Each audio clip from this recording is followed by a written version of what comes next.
नमस्कार, रंग दे बसंती में आपका एक बार फिर स्वागत है। मैं हूं राजीव चौधरी।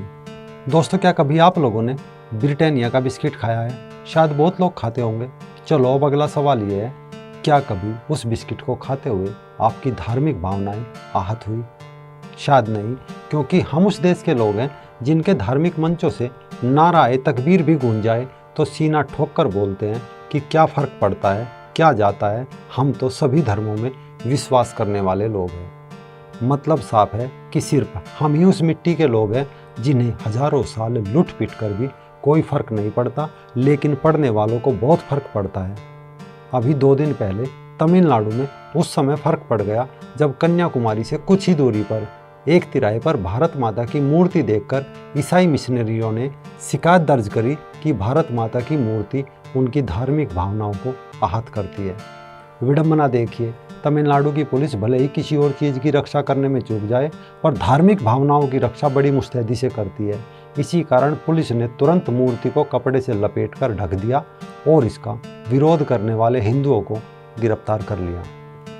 हम सब बड़े गर्व से कहते हैं कि 1947 में हमने हजारों साल से बेड़ियों में जकड़ी भारत माता को मुक्त करा था। अब भारत माता स्वतंत्र है, लेकिन आज 2020 में उसे बोरी में लपेट दिया गया, क्योंकि ब्रिटानिया माता के बेटों की भारत माता की मूर्ति से भावनाएं जो आहत होने लगी है।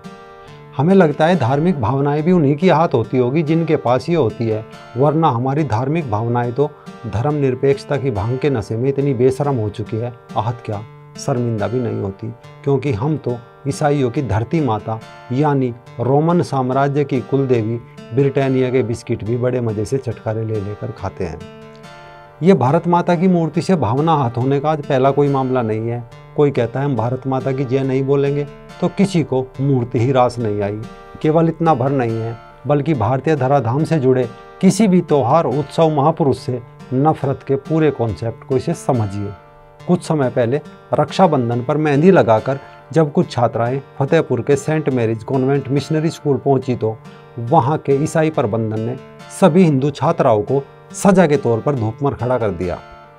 बात इतने तक नहीं रुकी, बल्कि स्कूल की प्रिंसिपल सिस्टर सरिता ने मेहंदी उतरवाने के लिए छात्राओं के हाथ पत्थर से तब तक घिसवाए जब तक उनके हाथों से ब्लीडिंग नहीं होने लगी, और छात्राओं के हाथों में बंधी राखियों को भी काट कर फेंक दिया गया। आप गूगल पर सर्च करोगे, ये खबर आपकी धार्मिक भावनाएं जरूर आहत कर देगी। सोचिए, क्या इस भारत देश में किसी स्कूल में किसी ईसा मसीह का क्रॉस या चित्र पहने छात्र को अगर स्कूल से बाहर फेंक दिया जाए तो इसकी गूंज कहाँ तक जाएगी? शायद शाम तक वेटिकन सिटी से फोन आ जाए या सारे विश्व के पादरी अपनी धार्मिक भावना की गठरी लेकर सड़कों पर उतर जाए कि भारत में अल्पसंख्यक समुदाय के साथ क्या हो रहा है। लेकिन हमारी धार्मिक भावना उस समय मर जाती है जब हैदराबाद के सेंट एडम्स हाई स्कूल चिकड़ापल्ली में एक हिंदू बच्चे को ईसाई स्कूल से बाहर सिर्फ इसलिए फेंक दिया जाता है क्योंकि वो भगवान अयप्पा का लॉकेट पहनकर स्कूल गया था। ये नफरत लॉकेट से नहीं थी। आप उस स्कूल में जीसस के लॉकेट पहनिए, कोई नहीं रोक टोक करेगा। नफरत आपके देवताओं से है। हमारे बच्चे जिंजल बेल गाते हैं, हम बड़े खुश होते हैं। उस समय हमारी धार्मिक भावनाएं धर्मनिरपेक्षता के ठेके पर बोतल लेने चली जाती है और उसके नशे में हम सर पर लाल कैप लगाकर सेंटा बन जाते हैं। लेकिन जब उनके बच्चे को स्कूल की प्रार्थना में अस्तोमा सदगमे गाना पड़ता है तो नया नया ईसाई बना विनायक शाह अपने बच्चे की धार्मिक भावनाओं की रक्षा के लिए सुप्रीम कोर्ट में खड़ा हो जाता है कि साहब, ये अस्तोमा सदगमे वाली प्रार्थना बंद कर दीजिए, क्योंकि इससे हमारी और हमारे बच्चे की धार्मिक भावनाएं आहत होती है। और जज साहब भी इसे लताड़ने के बजाय केंद्रीय विद्यालय में होने वाली इस प्रार्थना पर केंद्र सरकार को नोटिस जारी करके पूछते हैं कि क्यों ना इस प्रार्थना को बंद कर दिया जाए। बात यहीं तक नहीं रुकती। जब मध्य प्रदेश के खंडवा में सेंट पायस स्कूल में संस्कार बंसल नाम का एक 7वीं कक्षा का छात्र अपने जन्मदिन पर स्कूल में माथे पर तिलक लगाकर हाथ में कलावा बांधकर जाता है तो स्कूल के प्रिंसिपल की धार्मिक भावनाएं आहत हो जाती है और बच्चे को तब तक पीटा जाता है जब तक बच्चे का तिलक नहीं मिट जाता। डिस्क्रिप्शन में लिंक है, आप ये खबर पढ़ सकते हैं। सिर्फ इतना ही नहीं, देशभक्ति की इनकी भावनाएं अलग अलग तरह से कुलाचे मारती है।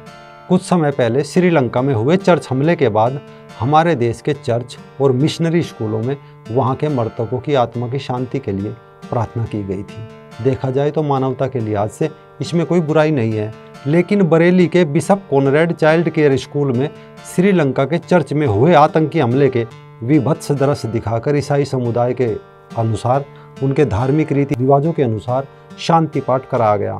वहां उपस्थित एक बच्चे ने जब यह सवाल पूछा कि पुलवामा में शहीद हुए हमारे वीर जवानों के लिए आपने शांति पाठ क्यों नहीं किया था, तो बच्चे की पिटाई की जाती है। गूगल पर भी ये न्यूज़ आप आराम से पढ़ सकते हैं। ऐसे एक दो जगह नहीं बल्कि देश में अलग अलग हिस्सों में ये सब चल रहा है। कुछ समय पहले ही गुजरात की राजधानी गांधीनगर के सेक्टर 21 के एक मिशनरी स्कूल में रक्षाबंधन से अगले दिन जब हिंदू बच्चे राखी बांधकर स्कूल पहुंचे तो मिशनरी स्कूल की धार्मिक भावनाएं आहत हो गई और सभी बच्चों को लाइन में खड़ा करके ब्लेड से सभी बच्चों की राखी काटकर फेंक दी गई। सेक्युलर देश में धार्मिक भावनाएं आहत हो ये कोई एक दो मामले नहीं है।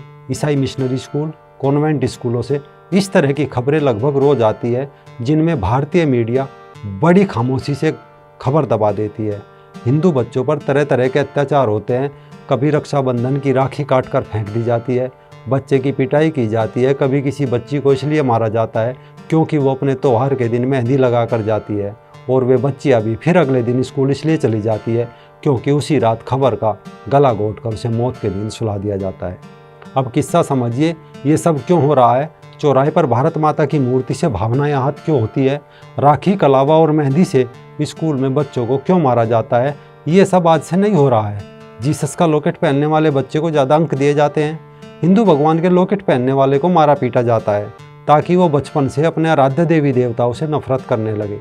जिस बच्चे के गले में जीसस का लॉकेट होता है वो शान से अन्य बच्चों को बताता है कि मेरी रक्षा जीसस करता है, और वह बहुत बच्चा भी मान लेता है क्योंकि उसे नहीं पता होता कि जीसस सूली पर चढ़ते वक्त अपनी ही रक्षा नहीं कर पाया था, वह किसी की रक्षा क्या करेगा, और ईसाई मिशनरी के धर्मांतरण का शिकार हो जाता है। अब समझना होगा कि आज जिन लोगों की भावनाएं भारत माता की मूर्ति देखकर आहत हो गई, सोचिए आपके मंदिर, आपके धर्मस्थल, आपके त्योहार उत्सव देखकर वो अपने अंदर का जहर किस प्रकार पी रहे होंगे। अभी उनका वश नहीं है। अभी वो भारत में जीसस की विशाल प्रतिमा और माता मरियम के मंदिर बना रहे हैं। जिस दिन उनका काम पूरा हो जाएगा उस दिन वो खुलकर अपना विश्वमन शुरू करेंगे, तब हम चुप रहेंगे क्योंकि हमारी धार्मिक भावनाएं कभी आहत नहीं होती, बस ट्रांसफ़र हो जाती है। आज भारत माता की मूर्ति से जिनकी धार्मिक भावनाएं आहत हुई उनके लिए हम सिर्फ इतना कहना चाहते हैं कि भारत माता का मतलब सिर्फ एक मूर्ति नहीं है, बल्कि वो हमारे करोड़ों वर्ष का इतिहास है। वो हमारी जननी जन्मभूमि जीवन दात्री है, वो हमारी थाती है, इसीलिए उसे सर्वोच्च स्थान मिलता है। यही कारण था कि ब्रिटानिया माता के वंशजों से अपनी भारत माता की मुक्ति के लिए लड़ने के लिए हमारे क्रांतिकारी बलिदानी भारत माता की तस्वीर अपने पास रखते थे और शान से कहते थे, तेरा वैभव अमर रहे माँ, हम दिन चार रहे ना रहे।